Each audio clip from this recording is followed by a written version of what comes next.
जय हिंद दोस्तों। आप सभी विद्यार्थियों को नव वर्ष की हार्दिक शुभकामनाएं। अच्छे से पढ़ते रहें, मेहनत करते रहें। 2024 आपके जीवन में खुशहाली लाएगा और मेहनत कर लीजिए, आपको 2024 में नौकरी ज़रूर मिलेगी। ईश्वर आपका साथ देंगे।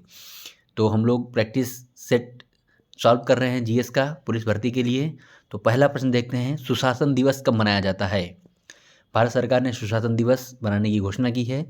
तो कब मनाया जाता है? 20 दिसंबर, 25 दिसंबर, 15 दिसंबर या 5 दिसंबर? तो इसका आंसर है 25 दिसंबर। 25 दिसंबर को सुशासन दिवस मनाया जाता है। पूर्व प्रधानमंत्री अटल बिहारी वाजपेयी जी के जयंती पर 25 दिसंबर को सुशासन दिवस मनाया जाता है। ठीक है। अगला प्रश्न, भारतेंदु नाट्य अकादमी कहाँ है? ये बहुत अच्छा प्रश्न है, आता है ये प्रश्न, कई बार आया है। भारतेंदु नाट्य अकादमी कहाँ है? वाराणसी, प्रयागराज, लखनऊ, कानपुर? तो इसका आंसर है, क्या आंसर है? लखनऊ। लखनऊ में गोमती नगर में भारतेंदु नाट्य अकादमी है। ओके। 1975 में इसका वो हुआ था, निर्माण हुआ था। ठीक है, बना था। इसके बाद तीसरा प्रश्न हम लोग देखते हैं, उर्दू को उत्तर प्रदेश की दूसरी राजकीय भाषा के रूप में किस वर्ष अपनाया गया? आप ये जान लीजिए, उत्तर प्रदेश की दो राजकीय भाषाएं हिंदी और उर्दू। उर्दू को दूसरी राजकीय भाषा के रूप में कब अपनाया गया था? 1989 में इसको अपनाया गया था। और हिंदी को 1947 में, जब देश आज़ाद हुआ तब 1947 में उत्तर प्रदेश की पहली राजकीय भाषा हिंदी है, 1947 में अपनाई गई थी। दूसरी राजकीय भाषा उर्दू है, जिसे 1989 में 89 में अपनाया गया। ठीक। अगला प्रश्न, Birbal Sahni institute of polio botany कहाँ है? तो पोलियो बॉटनी होता है पूरा जीवाश्म विज्ञान। ठीक है। ये इंस्टीट्यूट कहाँ पर है? लखनऊ, बरेली, अलीगढ़, सहारनपुर? तो ये इंस्टीट्यूट है लखनऊ में। ठीक है, ये लखनऊ में है। केंद्रीय विश्व अनुसंधान संस्थान भी लखनऊ में है, उसी के पास में Birbal Sahni institute of polio botany है। ओके। पांचवा प्रश्न है, शाकंभरी देवी मेला उत्तर प्रदेश के किस जनपद में लगता है? शाकंभरी देवी मेला उत्तर प्रदेश के किस जनपद में लगता है? बागपत, आगरा, सहारनपुर, बुलंदशहर? तो इसका आंसर है सहारनपुर। ठीक है, सहारनपुर में माँ शाकंभरी देवी का मंदिर है, वहीं पर ये मेला लगता है। अगला प्रश्न, छठा प्रश्न है, उत्तर प्रदेश के किस नगर का पुराना नाम कान्य कुब्ज है? बहुत अच्छा प्रश्न है। किस नगर का पुराना नाम कान्य कुब्ज है? प्रयागराज, कन्नौज, लखनऊ, आगरा? इसका आंसर है कन्नौज। ठीक है, कन्नौज का नाम कान्य कुब्ज था पुराना। उससे भी पुराना एक नाम है कन्नौज का, महोदया। महोदया भी कन्नौज का पुराना नाम है।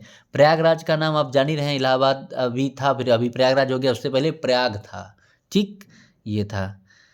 आगे देखते हैं सातवां प्रश्न, निम्नलिखित में से उत्तर प्रदेश का कौन सा जनपद उत्तराखंड, हरियाणा, हिमाचल, तीन स्टेट, उत्तराखंड, हरियाणा, हिमाचल प्रदेश, ठीक है, के साथ सीमा बनाता है?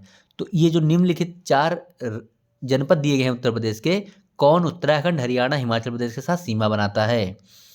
तो मेरठ, बागपत, शामली, सहारनपुर? तो आंसर है सहारनपुर। ठीक है, यहाँ पर इस तरीके से अपना मानचित्र है उत्तर प्रदेश का। तो यहाँ पर इधर हरियाणा टच कर रहा है और हल्का सा यहाँ पर ये हिमाचल प्रदेश और इधर ये उत्तराखंड। तो ये यहाँ पर जनपद है जो सहारनपुर है। ठीक है, तो सहारनपुर उत्तराखंड, हरियाणा, हिमाचल प्रदेश से टच करता है। बागपत हरियाणा से टच करता है, शामली हरियाणा से टच करता है, मेरठ किसी भी स्टेट से टच नहीं करता है। ठीक है।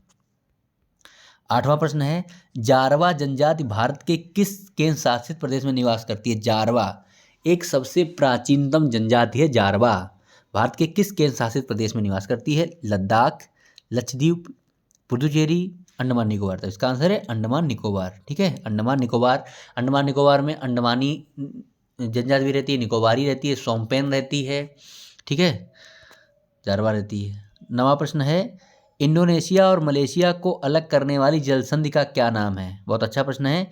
इंडोनेशिया मलेशिया को अलग करने वाली जलसंधि का क्या नाम है? तो यहाँ पे दक्षिण पूर्व एशिया का हम लोग ऐसे मानचित्र देखते हैं, और ये है यहाँ पर सुमात्रा, ये है जावा, ये बाली है, ये बोर्नियो है। तो और ये है मलेशिया, और ये सब इंडोनेशिया के हैं, ये सब इंडोनेशिया के। तो यहाँ पर हम देख रहे हैं, अगर इस कलर से हम देखें, ये है जल संधि, ठीक है।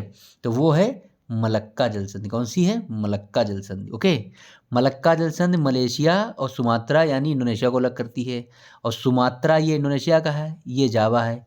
इसके बीच में एक जल संधि वो है सुंडा, ठीक है, सुंडा। जिब्राल्टर जल संधि एशिया और अफ्रीका के बीच में है। लोम्बेक जल संधि बाली द्वीप इंडोनेशिया और लोम्बेक द्वीप इंडोनेशिया के बीच है। ओके, तो हमारा आंसर इसका क्या है? इंडोनेशिया मलेशिया के बीच मलक्का जल संधि, ठीक है, मलक्का जल संधि। ओके, नेक्स्ट चलते हैं। भारत में राष्ट्रीय जलमार्ग संख्या 1 कहाँ से कहाँ तक है? बहुत अच्छा प्रश्न है। जलमार्ग संख्या 1, नेशनल वाटरवेज नंबर 1 कहाँ से कहाँ तक है? वाराणसी से हल्दिया, इलाहाबाद से हल्दिया, कानपुर से हल्दिया, पटना से हल्दिया। तो हमारा जो राष्ट्रीय राजमार्ग संख्या 1 है वो गंगा नदी में बनाया गया है, तो ये एक है इलाहाबाद से हल्दिया, ठीक है, इलाहाबाद से हल्दिया ये बनाया गया है। ओके, इसमें छोटे जहाज चलते हैं और आवागमन होता है और माल ढुलाई होती है, ठीक है। जापान की राजधानी क्या है? राजधानी वाला एक प्रश्न पक्का आएगा, सभी धीरे धीरे याद कर डालिए आप लोग। जापान की राजधानी क्या है? Tokyo, Yokohama, Nagasaki, Hiroshima. तो टोक्यो इसकी राजधानी है। जापान की राजधानी टोक्यो। योकोहामा एक अच्छा शहर है, इसका बड़ा शहर है जहाँ पर जलपोत बनते हैं यानी जहाज पानी के बनते हैं। नागासाकी, हिरोशिमा आप जानते होंगे जहाँ पर अमेरिका ने परमाणु बम 1945 में डाला था, वो शहर हैं जापान के ही हैं, ठीक है। भारत में निम्नलिखित में से किन चट्टानों से सबसे ज़्यादा कोयला प्राप्त किया जाता है? ये बहुत अच्छा प्रश्न है। किन चट्टानों से सबसे ज़्यादा कोयला प्राप्त किया जाता है? धारवाड़ क्रम की चट्टानों से, गोंडवाना लैंड की चट्टानों से, कुडप्पा क्रम की चट्टानों से, विंध्यन क्रम की चट्टानों से। इसका आंसर है गोंडवाना लैंड। भारत में लगभग 95-96% कोयला गोंडवाना लैंड की चट्टानों से प्राप्त किया जाता है, ठीक है, गोंडवाना लैंड की चट्टानों से। 13वां प्रश्न है, अलीगढ़ मुस्लिम विश्वविद्यालय की स्थापना किस वर्ष की गई? आप जानते हैं AMU अलीगढ़ मुस्लिम यूनिवर्सिटी जो है अलीगढ़ में है, इसकी स्थापना किस वर्ष की गई है? तो इसकी स्थापना 1875 में हुई है। किसने की थी? सर सैयद अहमद खां, ठीक है, सर सैयद अहमद खां ने अलीगढ़ मुस्लिम विश्वविद्यालय की स्थापना की थी 1875 में। अगला प्रश्न है, बहुत अच्छा प्रश्न है, सरल भी है, आप लोग को जिनको नहीं पता वो समझ लें। राजगुरु सुखदेव भगत सिंह को फांसी किस वर्ष दी गई थी? जो हमारे महान क्रांतिकारी थे देश के, अपने उन्होंने प्राणों को न्यौछावर कर दिया भारत माता के लिए। राजगुरु सुखदेव भगत सिंह को फांसी किस वर्ष दी गई थी, कब दी गई थी? तो ये बहुत अच्छा प्रश्न है। 23 मार्च 1931, 23 मार्च 1931 को इन 3 महान क्रांतिकारियों को फांसी अंग्रेजों ने दे दी थी, 23 मार्च 1931। फिर अगला प्रश्न है, जलियांवाला बाग हत्याकांड किस वर्ष हुआ? जलियांवाला बाग अमृतसर में है, पंजाब के अमृतसर शहर में है जलियांवाला बाग। वहाँ पर ये घटना हुई थी 13 अप्रैल 1919 को। जलियांवाला बाग हत्याकांड 13 अप्रैल 1919 को हुई थी। हुई क्यों थी? अंग्रेजों ने जो पंजाब के 2 प्रमुख नेता थे, सैफुद्दीन किचलू और सतपाल मलिक, इनको पकड़ लिया था, इन पे जेल में डाल रहे थे। तो इनके विरोध में, इनको छुड़ाने के लिए लोग इकट्ठा हुए थे, विरोध कर रहे थे सरकार का, गवर्नर का, अंग्रेजों का, और जलियांवाला बाग में लोग धरना अपना दे रहे थे। वहीं पर जनरल डायर आ गया और उसने दरवाज़ा बंद करके गोलियां चला दी, जिससे बहुत सारे लोग मारे गए थे हमारे क्रांतिकारी। तो ये घटना हुई थी जलियांवाला बाग हत्याकांड 13 अप्रैल 1919 को, ठीक है। 16वां प्रश्न है, महात्मा गांधी कांग्रेस के किस अधिवेशन में अध्यक्ष बने थे? जान लीजिए, महात्मा गांधी कांग्रेस के सिर्फ एक ही बार अध्यक्ष बने हैं, 1924 के अधिवेशन में। और 1924 का अधिवेशन कब हुआ था, कहाँ हुआ था? बेलगांव अधिवेशन, ठीक है, बेलगांव अधिवेशन 1924 में महात्मा गांधी यहाँ पर अध्यक्ष थे। लखनऊ अधिवेशन 1917, लाहौर अधिवेशन 1929, कराची अधिवेशन 1931 में हुआ है, ठीक है। अगला प्रश्न है, दिल्ली में बनी कुतुब मीनार को बनाने में किस शासक का योगदान नहीं है? ये जो 4 ऑप्शन, इनमें से किसने दिल्ली में जो आपकी कुतुब मीनार बनी है इसको नहीं बनवाया है, इसका योगदान नहीं है, ठीक। तो कुतुबुद्दीन ऐबक ने इसकी शुरुआत की थी, इल्तुतमिश ने इसके कुछ मंजिल बनवाई है, और फाइनल इसको फिरोज शाह तुगलक ने बनवाया है। तो अलाउद्दीन खिलजी का इसमें योगदान नहीं है। ओके, कुतुब मीनार कुतुबुद्दीन ऐबक ने बनाई है, ये भी प्रश्न कभी कभी आता है, लेकिन इसमें योगदान 3 शासकों का है, कुतुबुद्दीन ऐबक, इल्तुतमिश, फिरोज शाह तुगलक, ठीक। और इन्होंने जो बनाई थी कुतुबुद्दीन ऐबक ने कुतुब मीनार, वो एक सूफी संत से बख्तियार काकी, ठीक, कुतुबुद्दीन बख्तियार काकी की याद में कुतुब मीनार इन्होंने बनवाई थी, ठीक। अगला प्रश्न है, तराइन का प्रथम युद्ध किनके बीच लड़ा गया? ये आपको देखना, तराइन के बीच तराइन का जो युद्ध हुआ है, तो तराइन का जो प्रथम युद्ध हुआ है 1191 में हुआ है। तराइन का प्रथम 1191 में हुआ, किनके बीच हुआ? पृथ्वीराज मोहम्मद गौरी के बीच 1191 में पहला तराइन का युद्ध हुआ। तब इसमें पृथ्वीराज चौहान जीते थे, ठीक, पृथ्वीराज चौहान जीत गए थे, मोहम्मद गौरी हार गया था। फिर 1192 में दूसरा तराइन का युद्ध हुआ, 1192 में, इसमें पृथ्वीराज चौहान हार गए और मोहम्मद गौरी जीत गया। यहीं से ये बाहर के आक्रमणकारी यहाँ पर भारत में धीरे धीरे आकर के उनका शासन हो गया, ठीक है। तो तराइन का प्रथम युद्ध 1191 और दूसरा युद्ध 1192। प्रथम युद्ध पृथ्वीराज चौहान और मोहम्मद गौरी के बीच हुआ था, दूसरा युद्ध भी पृथ्वीराज चौहान और मोहम्मद गौरी के ही बीच में हुआ था, ओके। 19वां प्रश्न है, निम्नलिखित में से कौन सिंधु घाटी सभ्यता का एक बंदरगाह नगर था? ये जो 4 ऑप्शन है, इनमें से कौन एक बंदरगाह था सिंधु घाटी सभ्यता का? तो इसमें से आंसर क्या होगा? मोहनजोदाड़ो, दैमाबाद, लोथल या कालीबंगा। तो इसका आंसर है लोथल। लोथल गुजरात में है, जो कि एक बंदरगाह था, ओके। 20वां प्रश्न है, अच्छा प्रश्न है, जैन धर्म में 23वें तीर्थकर कौन थे? जैन धर्म में कुल 24 तीर्थकर हुए हैं। पहले तीर्थकर ऋषभदेव थे, 24वें थे महावीर जैन और 23वें तीर्थकर पार्श्वनाथ थे। पार्श्वनाथ 23वें तीर्थकर थे, इनकी पत्नी का नाम प्रभावती था, ठीक है। और इनके बारे में आप जान लीजिए, ये 23वें तीर्थकर थे और इन्होंने तपस्या की थी सम्मेत पर्वत पर, ठीक है, वहीं पर इनको ज्ञान प्राप्त हुआ था। भारतीय संविधान की प्रस्तावना में कितने प्रकार के न्याय की बात कही गई है? प्रस्तावना आप जानते हैं, भारतीय संविधान की प्रस्तावना है एक, हम भारत के लोग भारत को एक संपूर्ण प्रभुत्व संपन्न समाजवादी पंथनिरपेक्ष लोकतंत्रात्मक गणराज्य बनाने के लिए तथा इसके नागरिकों में सामाजिक आर्थिक राजनीतिक न्याय, कितने न्याय हो गए? सामाजिक आर्थिक राजनीतिक न्याय। तो 3 प्रकार के न्याय की बात की गई है, ठीक है, 3 प्रकार के न्याय, 5 प्रकार की स्वतंत्रता की बात की गई है, ओके। तो 3 प्रकार के न्याय। निम्नलिखित में से किस आधार पर भारतीय राष्ट्रपति आपातकाल की घोषणा नहीं कर सकते हैं? किस आधार पर घोषणा आपातकाल की नहीं की जा सकती है? ऑप्शन देखते हैं, आंतरिक अशांति, सशस्त्र विद्रोह, युद्ध, बाह्य आक्रमण।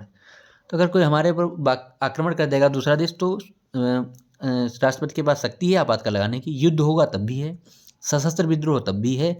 आंतरिक अशांति के आधार पर राष्ट्रपति आपातकाल की घोषणा नहीं कर सकते हैं। पहले आंतरिक अशांति पर राष्ट्रपति आपातकाल की घोषणा कर सकते थे। 44वें संविधान संशोधन 1978 द्वारा इसे बदल दिया गया है। अब अगर देश में सशस्त्र विद्रोह होगा, सशस्त्र का मतलब होता है कि लोग विद्रोह कर दें हथियारों के साथ, शस्त्र के साथ, तब ही आपातकाल लगेगा, ओके। तो आंतरिक अशांति के आधार पर भारत में अब आपातकाल नहीं लग सकता है। 23वां प्रश्न है, भारत में पंचायती राज व्यवस्था सर्वप्रथम कहाँ लागू की गई थी? पंचायती राज व्यवस्था सर्वप्रथम लागू कहाँ की गई थी? आंध्र प्रदेश, राजस्थान, उत्तर प्रदेश, पंजाब। तो इसका आंसर है राजस्थान। राजस्थान में जगह है नागौर। नागौर में 2 अक्टूबर 1959 को ये शुरुआत हुई थी पंचायती राज व्यवस्था की, ओके। 24वां प्रश्न है, उच्चतम न्यायालय के न्यायाधीशों के वेतन का निर्धारण कौन करता है? उच्चतम न्यायालय के न्यायाधीशों के वेतन का निर्धारण कौन करता है? मुख्य न्यायाधीश, भारत के मुख्य न्यायाधीश CJI, chief justice of India, या राष्ट्रपति, या संसद, या कानून मंत्री? तो इसका निर्धारण करती है संसद। संसद उच्चतम न्यायालय के न्यायाधीशों के वेतन का निर्धारण करती है, ओके। 25वां प्रश्न है, निम्नलिखित में से कौन सा विषय राज्य सूची का नहीं है? 3 सूचियां हैं, समवर्ती सूची, पहले संघ सूची केंद्र सरकार के अंतर्गत आती है, वो उन विषयों पर कार्य करती है। राज्य सूची राज्य के विषय हैं जिन पर राज्य कानून बनाता है। समवर्ती सूची ऐसे विषय हैं जिनमें दोनों लोग कानून बनाते हैं। और कुछ अवशिष्ट शक्तियां हैं, जो कोई विषय, ऐसे विषय जो किसी सूची में नहीं है, उस पर संसद कानून बनाती है, ठीक है। तो राज्य सूची का विषय कौन सा नहीं है? पुलिस, आप पुलिस की भर्ती देख रहे हैं, पुलिस में आप नौकरी करना चाह रहे हैं, राज्य का विषय है, बिल्कुल सही, राज्य का है। लोक व्यवस्था राज्य का है, लॉ एंड ऑर्डर पुलिस ही इसको बनाती है, राज्य सरकार। कारागार पुलिस का ही है, राज्य सरकार का है। और बंदरगाह ये राज्य सूची का विषय नहीं है, बंदरगाह ये है आपकी संघ सूची का, केंद्र सूची का विषय, ठीक है। 26वां प्रश्न, भारतीय संविधान में मौलिक अधिकारों का वर्णन किन अनुच्छेदों में है? भारतीय संविधान में मौलिक अधिकारों का वर्णन किन अनुच्छेदों में है? तो हम लोग देखते हैं क्या है यहाँ पर। 5 से 11 दिया गया है, तो 5 से 11 में क्या है, नागरिकता, नागरिकता का वर्णन। 12 से 35 यही हमारा आंसर है। 12 से 35 में क्या है, मौलिक अधिकारों का वर्णन। 36 से 51 नीति निर्देशक तत्व हैं। 51 क में क्या है, मौलिक कर्तव्य है। 51 का में मौलिक कर्तव्य हैं। तो मौलिक अधिकार 12 से 35 में हैं। 27वां प्रश्न है, एनीमोमीटर से क्या मापते हैं। एनीमोमीटर एक डिवाइस होती है, इससे क्या मापते हैं, गाड़ी की स्पीड, विद्युत धारा, बहती हवा, उड़ते विमान की ऊंचाई। तो इसका आंसर है बहती हवा। आपने देखा होगा छोटी छोटी कटोरी जैसी लगी होती है और बहुत तेज घूमता है हवा में, वो एनीमोमीटर होता है, जिससे हवा की चाल मापते हैं, कितनी तेज हवा बह रही है। ठीक है। अगला प्रश्न, इंद्रधनुष में कितने रंग होते हैं। एक सिंपल सा प्रश्न है, जिनको नहीं पता है वो याद कर लें, समझ लें। इंद्रधनुष में 7 रंग होते हैं। कितने होते हैं रंग, 7। इंद्रधनुष में 7 रंग होते हैं। 29वां प्रश्न है, हरे फलों को कृत्रिम रूप से पकाने के लिए किसका प्रयोग किया जाता है। हरे फलों को कृत्रिम रूप से पकाने के लिए किसका प्रयोग किया जाता है, एथिलीन, मेथेन, एथेन, ब्यूटेन। तो इसका आंसर क्या है, एथिलीन। हरे फलों को एथिलीन द्वारा पकाया जाता है। ठीक है, ये भी प्रश्न आता है। डायनामाइट की खोज किसने की थी, बहुत अच्छा प्रश्न है। ठीक है, बहुत ही अच्छा प्रश्न है। तो हम लोग देखते हैं एक तरफ से एक ऑप्शन, रोजर बैकन। तो रोजर बैकन जो सर थे, इन्होंने क्या किया था, बारूद की खोज की थी। रोजर बैकन सर ने बारूद की खोज की। नोबेल ने डायनामाइट की खोज की थी, यही हमारा आंसर है, नोबेल ने। ठीक, अल्फ्रेड नोबेल। ऑटो हॉर्न ने क्या किया था, ऑटो हॉर्न ने जो है आपका उसकी खोज की थी, एक सेकेंड मैं आपको बताता, परमाणु विखंडन की। ठीक है, तो ऑटो हॉर्न ने परमाणु विखंडन। फैराडे ने क्या किया था, विद्युत अपघटन के नियम बताए थे। फैराडे ने विद्युत अपघटन के नियम बताए थे। अल्फ्रेड नोबेल ने डायनामाइट खोजा था। बारूद जो खोजा था रोजर बेकन ने। तो इसका आंसर क्या हुआ, dynamite, Nobel. Okay, Alfred Nobel ने डायनामाइट की खोज की थी। ठीक है, धन्यवाद, अच्छे से पढ़ते रहिए, मस्त रहिए।